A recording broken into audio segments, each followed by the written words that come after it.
A quiet widow in a small, forgotten town, a woman who had traded a life of gunpowder for a life of peace. Her name was Sarah McCall, and her hands, which were so skilled at tending a garden, had once been the fastest in the territory. But a pack of vultures came to her town, drawn by the scent of old blood and new greed. They thought they were preying on a helpless, lonely woman. They were about to learn a lesson, written in the dust and the dark, that the quietest woman in the room is often the most dangerous, and that the revenge of a desert widow is a cold, silent, and very final thing. The town of Solitude was aptly named. It was a small, dusty island of stubborn, human persistence in the vast, indifferent ocean of the Arizona desert, clinging to the edge of the Badlands like a forgotten memory. It was a place where people came to be forgotten, a collection of sun-bleached, adobe buildings that seemed to huddle together for protection against the sheer, overwhelming scale of the landscape. At the edge of this quiet, forgotten town, on a small, well-kept ranch marked by a simple, hand-carved sign that read McCall, lived a woman who was the town's greatest and most carefully guarded secret. Her name was Sarah McCall. To the people of Solitude, she was the widow, a woman of a quiet, and a very private, and a very deep, and a very sad kind of grace. She was in her early 30s, but the harsh and forgiving sun and the even harsher, more unforgiving hand of grief had etched lines of a premature ager on her startling, pale gray eyes. She ran her late husband's ranch with a grim and a very efficient competence, her small, capable hands as skilled at mending a fence or birthing a calf as they were at baking a loaf of bread that was the envy of the church social. She was a good neighbor, a quiet, and a very respected member of the community, known for her generosity and her even temper. She was a woman who had, by all appearances, made her peace with the hard, lonely life of a frontier widow. But the peace of Sarah McCall was a lie. It was a beautiful, carefully constructed, and very fragile lie. In the dead of night, when the house was silent and the only sound was the mournful cry of the wind, the ghosts of her past came to visit. In those hours, she was not the quiet, gentle widow. She was a different woman entirely. She was La Silenciosa, the silent one, and 10 years ago, her name had been a whisper of fear, a legend of death, in the bloody, lawless border territories from El Paso to the California line. She had been a part of a legend. A member of the most feared, and the most effective, team of bounty hunters and regulators the West had ever known, the Shadow Riders. They were not common thugs or outlaws for hire. They were specialists, artists of a very particular, and a very final, kind of justice, who worked for a shadowy, an official branch of the government, cleaning up the messes that the official law could not. And she had been their heart, their soul, and their deadliest, most efficient, and most silent killer. Her skill with her custom-made Schofield revolver was a thing of terrible, beautiful, and very fatal artistry. Then, it had all ended in a final, bloody, and very public shootout in a town that no longer existed, a town that had been wiped from the map by the sheer, explosive violence of their final job. A betrayal, a massacre. Her crew, her family in all but blood, had been wiped out, victims of a trap set by a rival and a corrupt politician. She had been the sole survivor, a ghost who had walked away from the wreckage of her life with a bullet in her side and a hole in her soul that was as vast and as empty as the desert itself. She had ridden north, had changed her name, had buried La Silenciosa, and had found a fragile, and a very temporary, kind of peace in the arms of a good, simple man, or rancher named John McCall, who had asked no questions and had offered her a quiet, unassuming love that was a balm to her wounded spirit. Now, John was gone, taken by a fever a year ago, leaving her with the ranch, the memories, and a profound, and a very deep, and a very dangerous, kind of solitude. The past, the one she had tried so hard to bury, returned to solitude in the form of a man named Silas Thorne. He was not a stranger. He was a ghost from her old life, a man who had been a rival, a man who had been a part of the same bloody world she had so desperately fled. He had been a lesser player then, a second-rate outlaw with grand ambitions.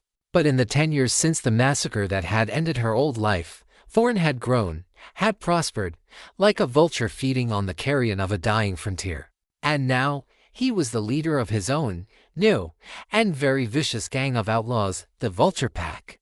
They had come to the territory not for land, but for a more personal and a more profitable kind of plunder. They were in the business of fear, of extortion, of a slow, methodical, and very brutal kind of conquest, consolidating the smaller, independent ranches and businesses under Thorne's single, iron-fisted control. And their arrival in the quiet, peaceful, and very vulnerable town of Solitude was not a coincidence. Thorne remembered her. He remembered the legend of La Silenciosa, and he had come to settle an old, and a very personal, and a very bloody score. He believed that she, as the sole survivor of the Shadow Riders, knew the location of their legendary, and now very much lost, final score, fortune in stolen government gold that had vanished on the same day her crew had been wiped out. He had come for the gold, and he had come for her. The first sign of his arrival was a quiet, and a very personal, act of terror. She found her late husband's favorite horse, magnificent, gentle old stallion named Pilgrim, dead at her front gate. Its throat had been cut with a single, professional slash, and a single, black feather, the calling card of the vulture pack, had been tied to its mane. It was a message, an opening move in a deadly chess game she had not played in a very long time. The second sign was a visit from Thorne himself. He did not come as a thug, surrounded by his men. He came as a gentleman, riding a fine, black horse, his tailored suit a jarring, and a very menacing, contrast to the dusty, honest world of her ranch. He did not make threats. He spoke of the past, his voice a low, silken purr that was more chilling than any shout. He spoke of old debts, of old, and very bloody, and very unsettled, accounts. And he made her an offer to join him, to become his queen in the new, Western Empire he was building, to give him the location of the lost gold, and to ride with him once more. She had refused. Her refusal had been a quiet, and a very final one. The woman you were looking for, she had told him, her voice as cold and as steady as the stone in her hearth, died 10 years ago. Now, as the sun set, casting long, bloody shadows across the desert, she knew what was coming. The time for whispers, for veiled threats, for the polite, civilized dance of predator and prey, was over. He would not let her refuse. He would not let her live. He would come for her.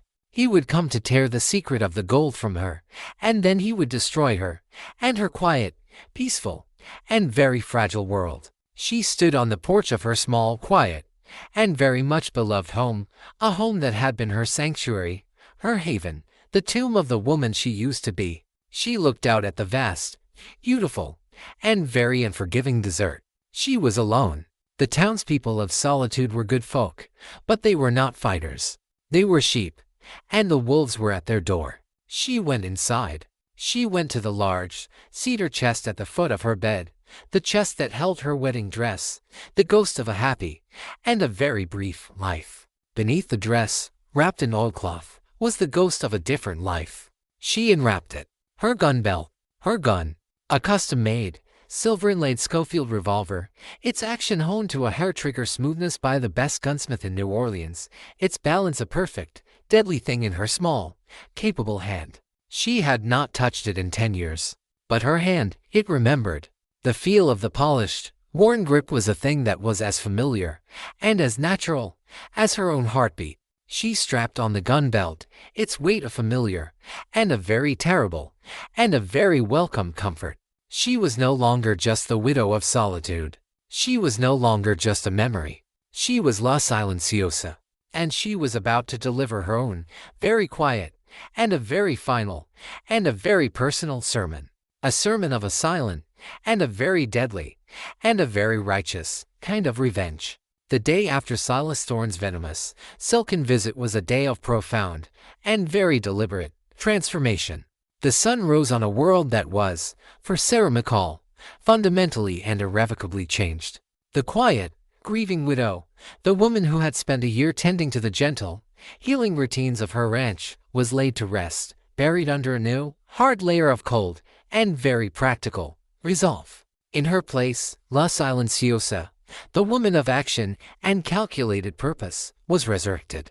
The ranch was no longer a home, it was a fortress. The desert, which had been a beautiful, if lonely, backdrop to her peaceful life, was now her greatest ally, her chessboard, the ground upon which she would wage her solitary, and very personal, war. She did not wait for Thorn's attack. She knew it was coming. It was as certain as the rising of the sun. But she would not be the cornered, helpless prey. She would not be the woman who waited trembling behind a barred door for the wolves to come. She would be the hunter.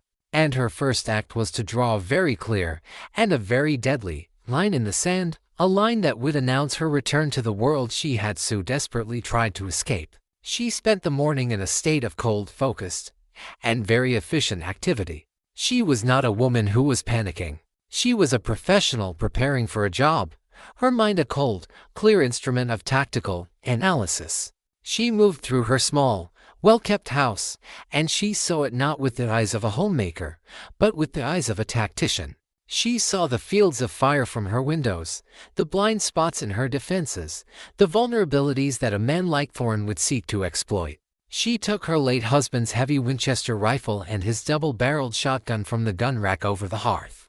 They were good, solid, reliable weapons.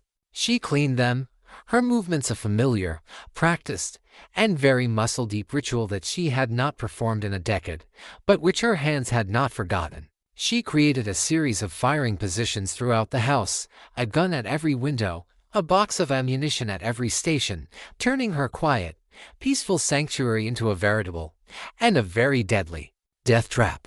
But she knew, with the cold, hard logic of 100 such battles, that a defensive war was a losing war. You could not win by simply waiting to be attacked. You had to seize the initiative. You had to take the fight to the enemy. You had to send a message, a first, bloody, and very personal response to Thorn's own, quiet declaration of war. Her target was Thorn's eyes and ears in the town, a man named Slim Jensen. Slim was a weaselly, nervous man who ran the town's only livery stable, and who was, as Sarah knew from her own, quiet observations of the town's social currents, a man whose loyalty could be bought for the price of a bottle of whiskey and a few silver dollars. He was Thorn's chief informant, the man who had, she was sure, told him of the lonely, and seemingly very vulnerable, widow who lived at the edge of town. She waited until the late afternoon, until the sun was at its most merciless, until the town of Solitude was in a state of a sleepy, heat-induced torpor. She did not ride into town.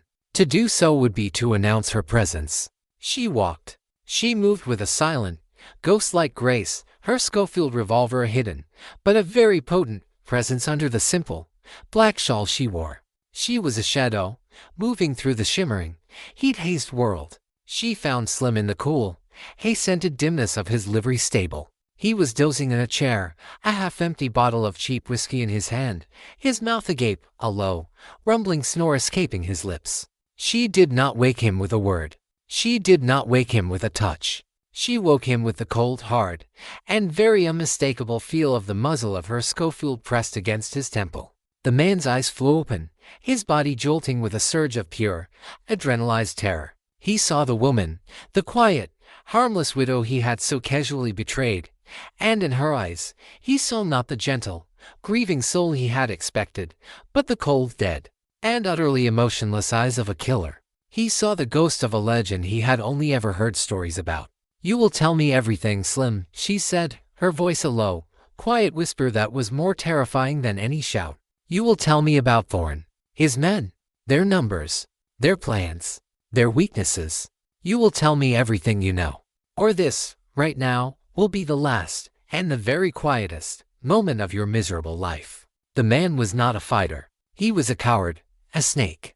And a snake will always, when cornered, choose to save its own skin. The story of Thorn's plans, of his ambition to not just take her ranch, but to use it as the base of his new Western empire, of his obsession with the lost gold of the Shadow Riders, came pouring out of him, a torrent of panicked, and very useful, information. When he was done, when he was a whimpering, empty husk of a man, she did not kill him. That was not her way. Her way was a more subtle, and a far more cruel, kind of justice. To kill him would be a mercy. "You will leave this town, Slim," she said, her voice a flat, final command. "You will ride out, and you will not look back. If I ever see your face in this territory again, I will kill you. And you will take a message to your master. You will tell him that La Silenciosa has returned. You will tell him that she knows his plans. And you will tell him that she is coming for him." She then did one last thing. She took out a small, sharp, and very specialized knife, a tool of her old trade, a blade as thin and as sharp as a surgeon's scalpel. And with a single, swift, and very artistic motion, she carved a small, stylized, and very unmistakable image of a scorpion, the symbol of the old Shadow Riders, into the wooden grip of the man's own pistol. "He will know what this means," she said. She left him there, a weeping, broken, and very much alive messenger of her own, very personal, and a very deadly, declaration of war. She had drawn the line, and she had, with a single, silent, and very elegant stroke, just begun to weave her own, very intricate, and a very deadly, web. The departure of Slim Jensen from the town of Solitude was not a quiet and noticed thing. It was a spectacle. He rode out at a full, panic gallop, his face a mask of pure, abject terror, his horse a lathered, wild-eyed beast that seemed to have been spurred by the devil himself. He did not stop to pack. He did not stop to say his goodbyes. He simply fled. And the town of Solitude, a place where the smallest event, a new horse, a sick cow, was a source of endless speculation, began to whisper. The whispers grew to a low, and a very fearful, murmur when the town's sheriff, a man whose courage was as thin as his cheap tin badge, went to investigate the livery stable. He found the place deserted, a half-empty bottle of whiskey on the floor, the chair overturned, and, on the table, a single, and a very strange, and a very unsettling, piece of evidence, a pistol, with a freshly carved, and a very professional-looking, scorpion on its grip. The symbol meant nothing to the sheriff, or to most of the newer residents of the town, but to the older, and the more knowledgeable, of the town's residents, the ones who had been in the territory for a long, long time, the ones who remembered the old, bloody stories of the border wars, the symbol was a ghost, a whisper of a legend, the mark of the Shadow Riders, a team of phantom-like regulators who had, a decade ago, been both the terror and the salvation of the territories, a team that was supposed to be dead, wiped out to the last man and woman. And the whispers now had a new, and a very specific, and a very terrifying focus. They began to look at the quiet, unassuming widow at the edge of town, the woman who had been the last person to be seen with Slim Jensen, and they began to see her in a new, and a very different, light. They began to remember the way she moved, with a quiet, fluid grace that was not the grace of a rancher's wife. They began to remember the stillness in her, the way her pale gray eyes seemed to see not just what was in front of her, but what was behind it, what was inside it. Sarah McCall, La Silenciosa, had not just sent a message to Silas Thorne. She had sent a message to the town, a message that said, "I am not who you think I am, and this is not just my fight anymore. It is yours." She was planting the seeds of a rebellion, and she was using the most powerful weapon in the West, a story, a legend, a whisper on the wind. Silas Thorne, in his heavily fortified, and now very much on edge, headquarters, a large, commandeered ranch house a day's ride from the town, received his own, very personal, and a very terrifying, message. Slim Jensen arrived, a babbling, incoherent wreck, the story of his encounter with the ghost widow, a wild, unbelievable, and very chilling tale. But Thorne was not a man who dealt in ghosts. He was a man who dealt in facts. And the fact was, the scorpion-branded pistol that Slim threw on his table was a very real, and a very familiar, object. He had seen it before. He had seen it in the hands of the deadliest, most efficient, and most silent killer he had ever known. A woman he had thought was long dead, a woman who had been a part of the crew that he himself had betrayed, so long and so bloodily ago, in a final, fiery, and a very profitable act of a glorious betrayal. His war with the stubborn widow of Solitude had just become a very different, and a very personal, and a very deadly kind of war. It was a war with a ghost who had just, very publicly, and very elegantly, declared her own, very personal, and a very final, vendetta. He reacted not with fear, but with a cold, and a very professional, rage. He was a predator, and his prey, which he had thought was a helpless, cornered rabbit, had just revealed itself to be a very old, and a very venomous, and a very angry rattlesnake. He began to tighten his grip on the town of Solitude. He sent in more of his men, the Vulture Pack, a collection of the most ruthless and the most amoral killers he could find. They did not come to the town as a loud, swaggering army. They came as a quiet, insidious poison. They took over the town's saloon. They began to apply pressure to the local merchants, to the ranchers, their presence a constant, low-grade, and a very effective form of terror. They were not just trying to control the town, they were trying to strangle it, to cut off its supplies, to break its spirit. And they were hunting. They were hunting for the ghost. They were hunting for La Silenciosa. But Sarah was not a woman to be easily found. She had an entire vast, and a very beautiful, and a very deadly desert to hide in. She was not a cornered, defensive animal anymore. She was a hunter, and she began to hunt the hunters. She became a whisper on the wind, a ghost in the dust. She would strike at their patrols not in a direct, frontal assault, but with a single, long range, and a very accurate rifle shot from a hidden, and a very distant, position. She would not kill. Not yet. That was not her way. Her way was a more subtle, and a more terrifying, kind of war. She would wound. She would take out their horses, leaving them afoot in the middle of the unforgiving desert. She would steal their supplies in the dead of night, a silent, and a very professional, and a very mocking act of defiance. She was not just fighting them with bullets. She was fighting them with their own superstitious and very fragile minds. She was becoming the very legend that had once been her name. And the town of Solitude was watching. They were listening. And the whispers that had started with a simple, carved scorpion, were now growing into a low, and a very dangerous, and a very hopeful, and a very rebellious roar. The ghost of La Silenciosa was not just hunting a gang of outlaws. She was haunting an entire town, and she was, with a very quiet, and a very patient, and a very deadly grace, reminding them of the true, and the very hard one, and the very beautiful meaning of the word freedom. The war for the soul of Solitude was a quiet, creeping, and very personal affair, fought not in the open, dusty main street, but in the shadows and the whispers. Sarah McCall, La Silenciosa, was a ghost, a phantom, her presence a constant, unnerving pressure on the fragile morale of Silas Thorne's occupying army. She was a master of the terrain, a woman who had spent a decade in a quiet, deep communion with the desert that surrounded her small, isolated ranch. And she had now turned that vast and forgiving desert into her personal, and very deadly, hunting ground. Her tactics were a masterpiece of psychological warfare, a slow, methodical, and very artistic dismantling of her enemy's courage.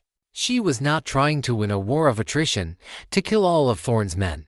That was the brute's way, the way of a man like Thorne himself. She was trying to dismantle their courage, to poison their minds with fear and a deep, superstitious dread. She was making the very land their enemy. She used her intimate knowledge of the desert's cruel, and very subtle, traps. A patrol of Thorne's men, riding a familiar, well-worn trail through a patch of seemingly innocuous, flat, sandy ground, would suddenly find their horses screaming, their legs caught in a series of expertly concealed, and very painful, thorn-lined pits, the thorns of the chala cactus, which the locals called the jumping cactus, a thing of a very particular, and a very agonizing, kind of pain.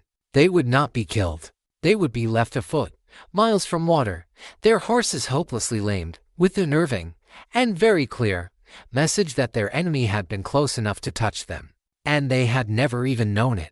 She used her knowledge of the desert's creatures. She was a woman who had lived in harmony with the wild things of this land, and she knew their ways. She would capture a half-dozen very angry rattlesnakes and release them, in the dead of night, into the Vulture Pack's main horse corral. The result was a night of pure, panic chaos, of screaming horses and terrified men, a self-inflicted wound that crippled their mobility and shattered their nerves for a week. And she would use her own, very personal, and a very deadly, signature, the scorpion. She would leave a single, dead scorpion on the bedroll of a sleeping sentry, a quiet, and a very chilling, promise of a death that could come as silently and as venomously as the creature itself. The men of the vulture pack were not cowards. They were hard, brutal men, veterans of a dozen bloody border wars. But they were men who understood a certain, brutal logic. The logic of the gun, of overwhelming force, of a clear and a very tangible enemy. They did not understand this silent, invisible, and seemingly supernatural war. They were fighting a ghost, a witch, a spirit of the desert itself. And their courage, which was a thing of whiskey and bravado, began to crumble under the constant, unrelenting pressure of the unknown. Silas Thorne was a man who was slowly, and very methodically, being driven mad. He was a prisoner in his own, conquered town. He could not leave. To do so would be to admit defeat, to be seen as a man who had been run out of a town by a single, phantom woman. But to stay was to be a part of this slow, creeping, and very personal, and a very terrifying kind of hell. He knew he had to force her out into the open. He had to make this a fight of guns and men, a fight he understood, a fight he knew he could win.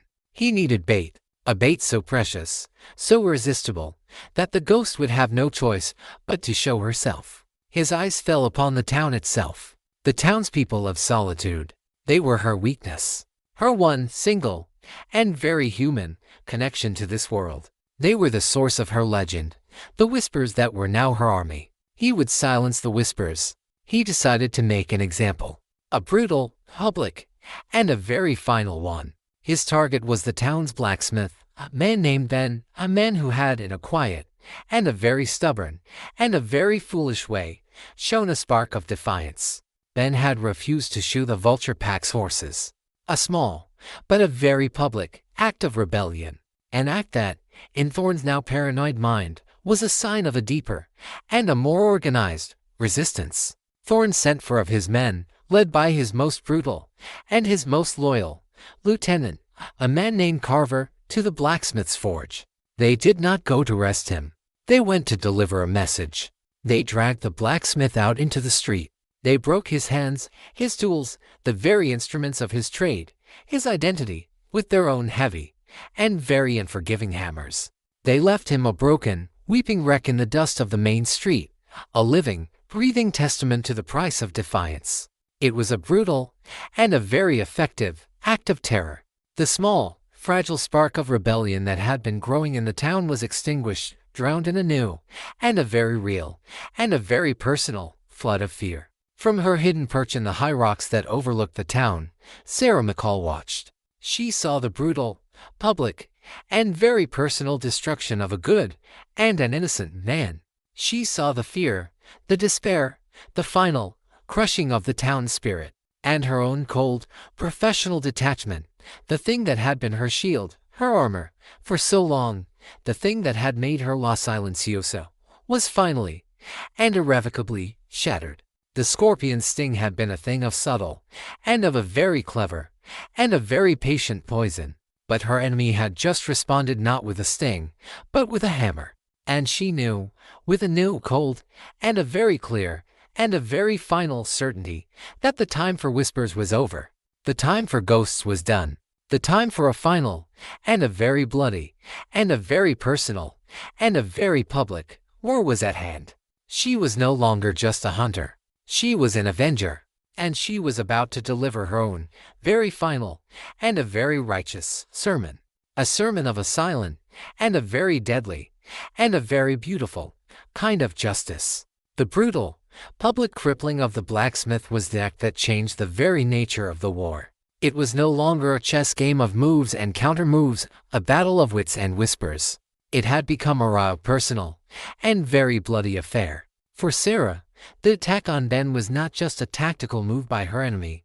It was a violation, a desecration of the quiet, decent world she had fought so hard, and had sacrificed so much to build. The cold, calculating hunter, La Silenciosa, was now consumed by a hot, righteous, and very human rage. She knew she could not win this fight alone. The vulture pack, though its morale was shaken, was still a formidable force of a dozen hardened killers, and Thorne, now pushed to the brink, would be more dangerous and more unpredictable than ever. She was one woman.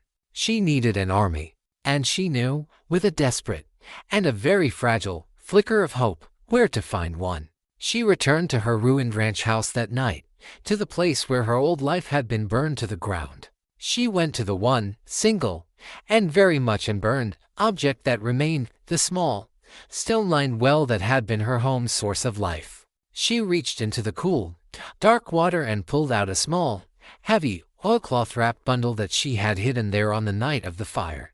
It was not a weapon. It was a memory. A list. A list of names.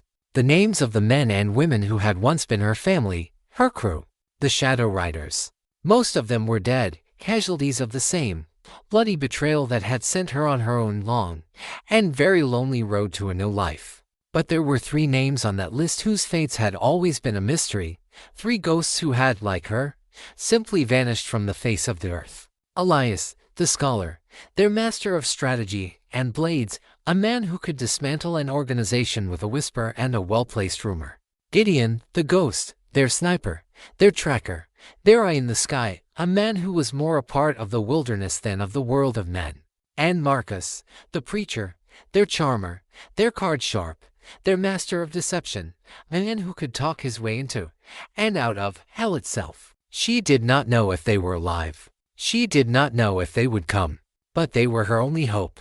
The bond they had shared was a thing that was forged not just in blood, but in a shared, and a very unique, and a very dangerous kind of soul. She rode out that night, a solitary, black-clad figure, her face a mask of grim, desperate resolve. She rode not to fight, but to send a message. She rode for the nearest, functioning telegraph office, a 2-day hard ride away, a place that was outside of Thorne's immediate, and a very poisonous, sphere of influence. She sent 3 telegrams to 3 far-flung and very forgotten corners of the West.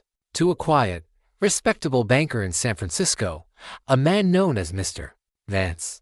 To a reclusive, mountain man artist in the Colorado Rockies, a man who was known only as Gideon. And to a small, obscure, and very much out-of-the-way mission in the Mexican Badlands, a place that was run by a charismatic and a very mysterious priest who was known only as Father Michael. The telegrams were short, and they were coded, a secret language that only the 4 of them had ever known. A language of ghosts. The scorpion's brood is scattered. The vulture now nests in solitude. It was a call to arms. A summoning of the ghosts. A final, desperate, and very hopeful prayer, sent out into the vast, indifferent silence of the West. And in the days that followed, as Sarah returned to her lonely, and a very dangerous, vigil, the ghosts began to answer. From the gaslight, civilized world of San Francisco, a quiet, scholarly, and very respectable banker canceled his appointments with some of the most powerful men in the state, closed his accounts, and took the first, eastbound train, his luggage a small, simple, and a very heavy leather satchel that contained not financial ledgers, but a matched pair of very old and very deadly Spanish fighting knives. From the high, lonely wilderness of the Colorado Rockies, a reclusive and a very gifted artist packed away his charcoals and his canvases, and unearthed a long, heavy, and a very beautiful Sharps rifle from its hiding place beneath the floorboards of his cabin, its stock worn smooth from a use that was a part of a life he had tried to paint over, and from a small, dusty, and very pious mission south of the border, a quiet, charismatic, and a very much beloved priest heard a whisper from a past he had thought he had confessed, and buried, and atoned for. He went to the small, simple grave of a man named Marcus, a grave that held not a body, but a small, velvet-lined case that contained a silver-plated derringer and a very well-worn deck of cards. He took the case, and he left his crucifix on the grave, a silent, and a very final, and a very painful, kind of trade. The ghosts were gathering. The scholar, the ghost, and the preacher. They were old, they were scarred, they were men who had tried in their own, very different, and a very lonely, ways, to make their peace with the world. But the call of their leader, of their sister, of the one last, and very much alive, member of their fallen family, was a call they could not, and would not, ignore. They were coming to solitude. They were coming for Silas Thorne, and they were bringing with them all the ghosts all the skills, and all the righteous, and a very final, and a very beautiful, kind of hell of their own, very legendary, past. The whispers in the dust were about to become a roar of a long, and a very bloody, and a very much overdue, and a very final, reckoning. The arrival of the three ghosts in the vicinity of Solitude was not a loud, dramatic thing, like a clap of thunder. It was a slow, subtle, and very professional convergence of shadows, like a storm gathering on a distant, and a very dark, horizon. They did not ride into town, a grand, heroic entrance. They were masters of their trade, and they knew that the first rule of any successful operation was a thorough, and a very quiet, reconnaissance. Elias, the scholar, was the first to arrive. He came not as a gunfighter, but as a dusty, unassuming, and very much invisible, traveling bookkeeper, a man of papers and ledgers, a man who was utterly, and completely, beneath notice. He took a room at the town's only, and now very much terrorized, boarding house. He spent his days in the saloon, a quiet, spectacled figure, nursing a single, warm beer for hours, his ears and his mind open, a human sponge, absorbing the whispers, the rumors, the fear, the entire, ugly story of the vulture pack's occupation. He was a spider, and he was meticulously, and very patiently, mapping the web, learning the names, and the weaknesses, of every single one of its venomous inhabitants. Gideon, the ghost, was the second. He did not come to the town at all. He became a part of the high, rugged landscape that surrounded it, a landscape that was as familiar, and as comfortable, to him as his own skin. He was a phantom on the ridges, a whisper on the wind. He spent his days in a state of a deep, and a very patient, communion with the land, his old, brass spyglass his only companion. He learned the patterns of Thorne's patrols, the layout of their main camp at the old Miller homestead, the location of their sentries. He was the eye of their coming storm, the artist who was sketching the blueprint of their enemy's destruction. Marcus, the preacher, was the last to arrive. He came as he had always come, a charming, charismatic, and a very much disarming man of God. He was an itinerant preacher, he told the nervous, suspicious townspeople, who had come to bring a word of hope to their troubled community. He set up his makeshift pulpit in the town square, his Bible in his hand, his silver-plated derringer hidden, and a very potent secret beneath his dusty, black coat. He was the voice, the heart, and the very deceptive, and a very deadly, soul of their operation. He was there not just to save their souls, but to steal the souls of their enemies. The four of them, the last of the legendary Shadow Riders, held their first, and their last, council of war in the dead of night, in the one place in the valley that was a true sanctuary. A place of ghosts and memories, the ruined, skeletal remains of Sarah's burned-out ranch house. They stood in the ashes of her old life, four dark, and very determined figures in the pale moonlight. The reunion was not a joyous one. There were no embraces, no tears. It was a grim, somber, and very professional affair.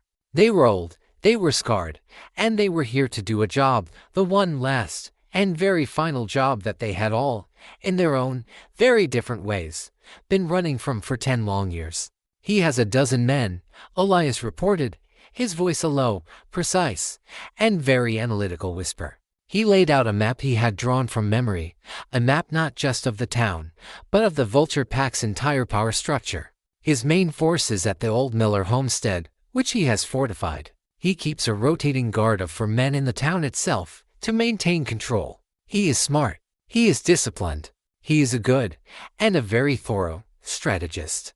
But he is also arrogant. He believes he is invincible, and that is his weakness. He has patrols, Gideon added, his own voice a rough and used sound, the voice of a man who was more accustomed to the silence of the mountains.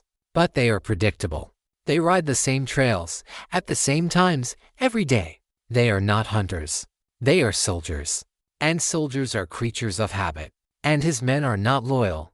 Marcus finished, a cynical, and a very confident, smile on his face. He was in his element now, a master of the human heart, of the human weakness. They are dogs, who follow the man who feeds them. But their bellies are full of fear, not of loyalty. A dog that is scared enough will always bite its master. And I am very, very good at scaring dogs. and Sarah was their leader. She was La Silenciosa, and she was the one who laid out the plan. It was not a plan of a direct, frontal assault. That was not their way. That was the way of a brute, the way of a man like Thorn himself. Their way was the way of the shadow, a way of silence, of precision, of a slow, meticulous, and a very artistic, and a very final, dismantling of their enemy. "We will not attack them all at once," she said, her voice a low, cold, and utterly confident sound that was the final, authoritative word in their council. "We will take them apart, piece by piece, from the outside in. We will be ghosts. We will be whispers. We will turn their own, brutal world of fear and paranoia against them. We will make them hunt each other. Gideon, you will be the ghost on the outside. You will dismantle their patrols. Elias, you will be the ghost on the inside. You will dismantle their organization. Marcus, you will be the ghost in their souls. You will dismantle their loyalty. And then, when there is only one left, when Thorn is alone, a king with no kingdom, a wolf with no pack, then I will come for him. And I will deliver my own, very quiet, and a very final, and a very personal sermon." The council of war was over. The plan was set. The four ghosts, the last of the legendary Shadow Riders, were about to unleash their own, very unique, and a very beautiful, and a very deadly, kind of justice on the town of Solitude, and on the man who had been foolish enough to awaken them. The war for the soul of Solitude began not with a roar, but with a series of quiet, and deeply unsettling, whispers, a ghost's requiem for the damned. The Shadow Riders, under the cold, precise direction of their leader, La Silenciosa, began to weave their intricate, and very deadly, web. They were a four-person phantom army, each member a specialist, their individual skills now honed and coordinated into a single, terrifyingly effective instrument of retribution. The first to feel their touch were the outlying patrols, the eyes and the ears of Silas Thorn's small, but a very brutal, army. Gideon, the ghost, was the master of this domain. He was not just a sniper, he was a conductor of a very grim, and a very personal, and a very silent, orchestra of fear. He did not kill the men of the patrols. That was too simple, too quick, a mercy they had not earned. His goal was not to reduce their numbers, but to shatter their minds. A patrol of two of Thorn's men, riding a familiar, dusty trail through the Badlands, a trail they had ridden a dozen times before, would suddenly find themselves in the middle of a ghost's requiem. A single, impossible shot from Gideon Sharp's rifle, fired from a mile away, a shot that came with no sound, only the sudden, sharp, and a very personal crack of the bullet itself as it broke the sound barrier, would take the hat from one man's head, a clean, perfect hole drilled through its center.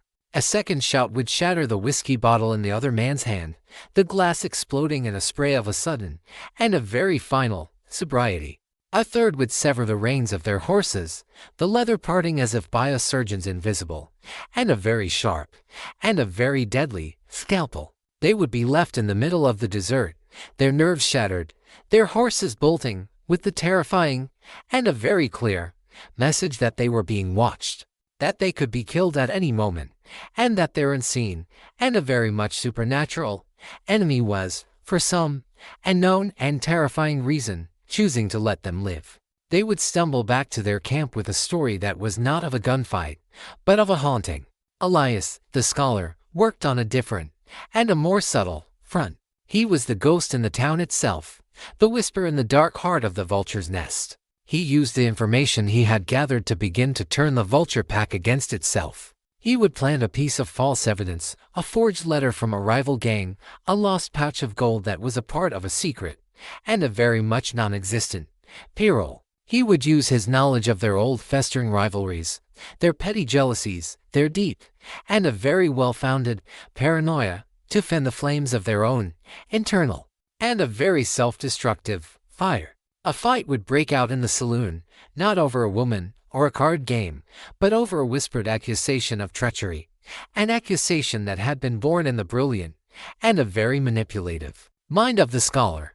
A man would be found in a back alley, not shot, not stabbed, but beaten to death by his own former comrades, a victim of a lie that was more deadly than any bullet. The vulture pack, which had been a disciplined, cohesive unit, bound together by a shared, and a very brutal, greed, was now beginning to devour itself, a pack of rabid wolves, their own violent natures now turned inward by the invisible, and a very masterful, hand of Elias. Marcus, the preacher, was the most dangerous of them all. He was the ghost in their souls. He moved through the town, a figure of a quiet, charismatic, and a very deceptive charm. He was not a priest, but he was a confessor. He would sit with the wavering, more fearful members of Thorne's gang, the men who were not true killers, but just lost, desperate souls who had taken the wrong path. He would buy them a drink. He would listen to their stories, their fears, their grievances. And he would offer them a different kind of payment. He would offer them a way out. He created an underground railroad, a secret network of safe houses and hidden trails that would allow the defectors, the men who had had enough of Thorne's brutal, and a now very much losing, war, to simply disappear. He was not just depleting Thorne's army, he was stealing its very soul, one lost, and a very scared, and a very grateful, man at a time. And Sarah was the ghost that haunted Silas Thorne himself. She did not show her face.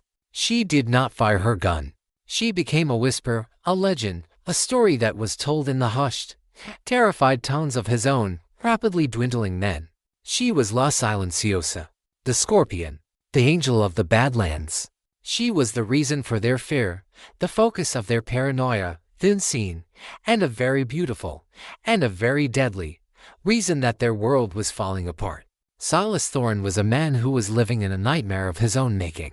He was a king in a kingdom that was dissolving around him. His army was being dismantled, not by a superior force, but by a whisper, by a ghost, by a story. He was a prisoner in his own fortified headquarters, a man who was now more afraid of the shadows in his own mind than of any real, flesh and blood enemy. He was a wolf who was being hunted by a pack of very quiet, very patient, and a very deadly, and a very much united ghosts. He knew he had to do something. He had to force the ghost out into the open. He had to make this a fight of men, of guns. He had to make it a fight he understood. He made his final, desperate, and a very fatal move. He took a hostage. The one single person in the town who was a symbol of its innocence, of its hope, of its stubborn, and a very foolish defiance. He took the blacksmith's young, and a very beautiful, and a very brave daughter. And he sent a message to the ghosts who were hunting him. A message that said, "Come and get her." He had just, in a final, desperate act of a cornered, and a very much beaten man, signed his own, very personal, and a very bloody, and a very final, death warrant. The ghost's requiem was over. The final, and a very loud, and a very bloody, and a very righteous, and a very personal sermon was about to begin. The taking of the blacksmith's daughter, a girl named Emily, was an act of pure, desperate, and very stupid rage. It was the move of a chess player who, seeing the board turning against him, with his pieces being taken one by an unseen, and a very masterful opponent, decides to simply sweep the remaining pieces to the floor. Silas Thorne was no longer a strategist. He was a cornered, rabid animal, and he was lashing out with the only weapon he had left, and a very personal, and a very stupid, kind of brutality. He barricaded himself, and his last half-dozen, loyal or at least too scared to run men, in the town's largest and most defensible building, the saloon. It was a sturdy, two-story, stone and timber structure, a fortress of a kind. He had his hostage. He had his fortress. And he had his ultimatum. He sent a message, a note pinned to the door of the blacksmith's now empty, and a very silent forge with the blacksmith's own, very personal hammer. La Silenciosa. You will come to me, alone, at high noon, or the girl dies. It was a classic, and a very clumsy trap. A final, desperate attempt to force the ghost out into the open, to make this a simple, brutal, and a very public showdown. A fight he thought he could win. But he was not dealing with a simple, and a very predictable, enemy. He was dealing with the Shadow Riders. The four of them met, for a final time, in the quiet, moonlit ruins of Sarah's ranch. The mood was not one of panic. It was one of a cold quiet, and a very professional rage. He has made his final mistake, Elias said, his voice a low, chilling whisper as he examined the crude and a very desperate note. He has made this not just a war, but a personal insult. He has targeted an innocent, and he has given us the one thing we needed. A single, stationary target. And a deadline, Gideon added, his own voice a hard and a very practical sound. High noon. It gives us the night. Their plan was not to meet Thorn's challenge. That was the game of a fool. Their plan was to dismantle his fortress, his army, and his very soul, before the sun even rose. The final, bloody, and very artistic work of the Shadow Riders began. Gideon, the ghost, was the first to move. He was not a sniper tonight. He was a saboteur. He moved with a supernatural, ghost-like silence to the back of the saloon.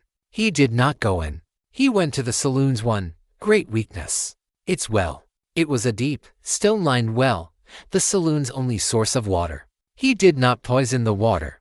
That was not his style. His style was a more explosive, and a more creative, and a more final persuasion. He had a single, precious stick of dynamite, a souvenir from an old, and a very different, and a very bloody kind of job. He lit the fuse, dropped it into the well, and disappeared back into the darkness. The explosion was not a loud, earth-shaking one. It was a deep, muffled, and a very final thump, a sound that was more felt than heard. The well, the saloon's only source of water, was now a deep, and a very much collapsed, and a very useless hole in the ground. Elias, the scholar, was the next. His work was a more subtle, and a more personal one. He moved through the back alleys of the town, a silent, gray specter. His targets were the horses of Thorn's last remaining men, which were tethered behind the saloon. He did not lame them. He did not steal them. He did something far more clever. He used a small, and a very potent, and a very fast-acting herbal sedative, a gift from a long-ago trip to the Orient, a thing he had saved for just such an occasion. A single, small, and a very quiet dart from a small, and a very quiet blowgun for each horse. In an hour, Thorn's entire, final cavalry would be in a deep, and a very peaceful, and a very long sleep. Marcus, the preacher, had the most dangerous, and the most important job of all. He was the voice, the charmer. He walked, unarmed, to the front of the saloon, his hands held high in the pale moonlight. He was a priest, he called out, his voice a rich, and a very calming, and a very persuasive, and a very deceptive baritone. He had come to offer a final prayer for the souls of the condemned. Thorn, his mind a raging, paranoid storm, at first refused. But his own superstitious, and now very terrified men, who were trapped in a saloon with no water, and who were now facing the prospect of a very public, and a very bloody, death at high noon, convinced him. A prayer couldn't hurt. Marcus was allowed to enter. He did not preach. He did not pray. He talked. He talked to the men, his voice a low, soothing, and a very persuasive balm. He spoke of their families, of their homes, of a life beyond this one, single, and a very stupid, and a very fatal, last stand. And as he spoke, he dealt a hand of cards. A final, and a very friendly, game of poker. A game with a deck of his own, very special, and a very marked cards. A game that he was, of course, winning. He was not just a preacher. He was a con man. And he was stealing their souls, their loyalty, their very will to fight, one card at a time. And Sarah was the final, and the most deadly, piece of the trap. She was La Silenciosa. And she was going to the rendezvous. She was going to meet Thorn. At high noon. But she was not going alone.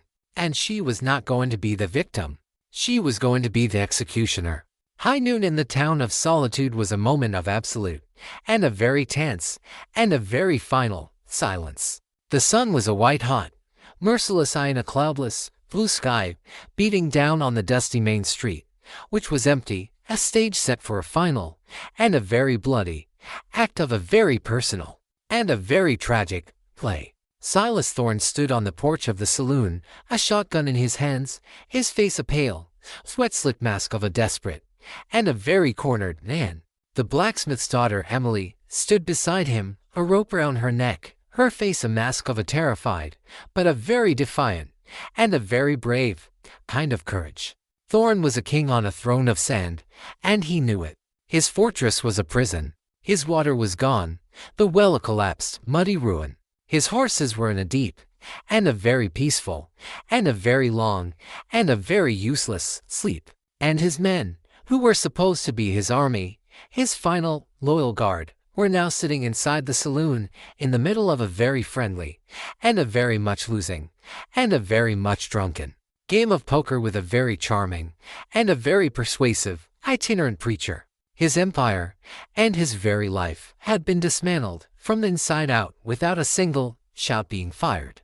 All he had left was this one last, and a very public, and a very pathetic act of a final, defiant, and a very empty gesture of power. He was waiting for La Silenciosa. He was waiting for the ghost. And she came. She walked out from the far end of the street, a solitary, black-clad figure, her movements a slow, deliberate, and utterly fearless walk towards her own, personal, and a very final, judgment day. She was not alone. As she reached the center of the square, the doors and the windows of the town of Solitude, which had been for so long a town of shuttered, fearful silence, opened. And the people of Solitude, the ranchers, the farmers, the blacksmith, the doctor, they stood there, their hunting rifles and their shotguns in their hands. They were no longer a flock of sheep. They were an army, a quiet, and a very grim-faced, and a very determined, and a very much united army. And at their head, stepping out from the front of the saloon, a charming, and a very satisfied smile on his face, was Marcus, the preacher. And from the rooftops, from the alleys, from the shadows, were Elias, the scholar, and Gideon, the ghost, their own, personal, and very deadly weapons held at the ready. Silas Thorne was no longer a man who was holding a town hostage. He was a man who was surrounded. He was a wolf, and entire, and a very angry, and a very well-armed forest had just, as one, turned against him. He was a dead man. He knew it. But he was not a man to die alone. With a final, desperate, and very pathetic roar of a final, and a very empty defiance, he raised his shotgun, not at Sarah, but at the girl, his one last, and a very innocent, victim. He never fired a single sharp, and a very clean, and a very final rifle shot echoed from the roof of the general store. It was not a loud, booming shot. It was a quiet, almost surgical, and a very precise, and a very personal sound. Silas Thorne stood for a single, stunned heartbeat, a look of a profound, and a very final, and a very much deserved surprise on his face, a small, dark, and a very neat hole appearing in the center of his forehead. He crumpled to the ground, a broken, lifeless puppet, his own personal, and a very empty, and a very final sermon having just been delivered at the end of a gun. Sarah McCall, La Silenciosa, stood in the center of the square, her own silver-inlaid Schofield still smoking in her hand. The ghost, the hunter, the avenger, had had her final, and her very righteous, and her very personal say. The silence that followed the final, echoing gunshot was a new kind of silence for the town of Solitude. It was not the heavy, oppressive silence of fear, or the ringing, deafening silence of a battle's end. It was a clean, quiet, and a very hard one, and a very beautiful kind of peace. The vulture pack was broken. Their leader was dead. His remaining, and now very much leaderless men, who had been so thoroughly, and so beautifully, fleeced by Marcus in his final, masterful poker game, threw down their guns, their will to fight, and their very souls, completely, and utterly, gone. The town of Solitude had won. It had not just survived. It had been reborn. In the days that followed, the ghosts, the last of the legendary Shadow Riders, did not ride away. They had been summoned from their own, very different, and a very lonely, exiles, by a call they could not ignore. And they had found, in this small, forgotten, and a very stubborn, and a very brave town, a new, and a very unexpected, and a very much needed kind of home. They did not become its leaders. They did not become its law. They became its guardians. Its quiet, watchful, and very much respected elders. Elias, the scholar, used his brilliant, strategic mind not to dismantle, but to build. He helped the town to write a new charter, to form a real, and a very fair, and a very democratic town council. He was their mind. He was the architect of their new, and a very much better, future. Gideon, the ghost, used his intimate, and a very deep, knowledge of the land not to hunt, but to guide. He found them new sources of water, new pastures for their cattle, new, and a very safe, and a very prosperous, paths to the outside world. He was their eyes. He was the guardian of their new, and a very much brighter, horizon. Marcus, the preacher, did not build a church. He did not preach a sermon. He became the heart of the town's new, and a very vibrant, and a very honest, social life. He opened a new saloon, a real saloon, a place of honest games and good, clean whiskey, a place that was not a den of thieves, but the true, and the very much beating, heart of the community. He was their spirit. And Sarah McCall, La Silenciosa, she put away her gun. She did not bury it this time. She kept it, cleaned and oiled, in a simple, wooden box in her small, and a very much rebuilt, and a very much loved.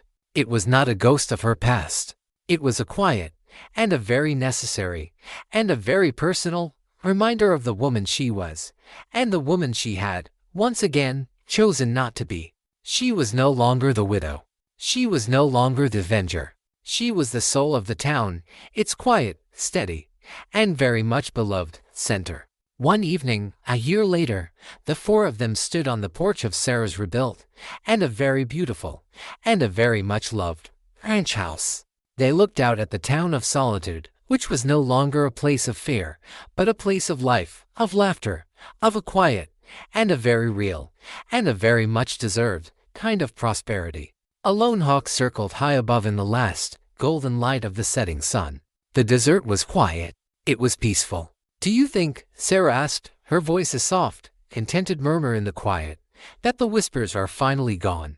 Elias, who was standing beside her, a quiet, and a very comfortable, and a very familiar presence, looked at her, and a slow, and a very genuine, and a very peaceful smile touched his lips.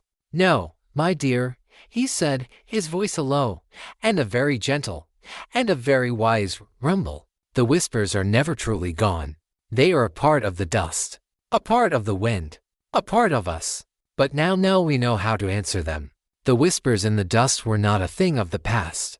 They were a part of their story, a part of their strength, a part of the quiet, and the very beautiful, and the very hard one, and a very final peace they had all, in the end, in their own, very different, and a very human way, found together." The Shadow Riders were home.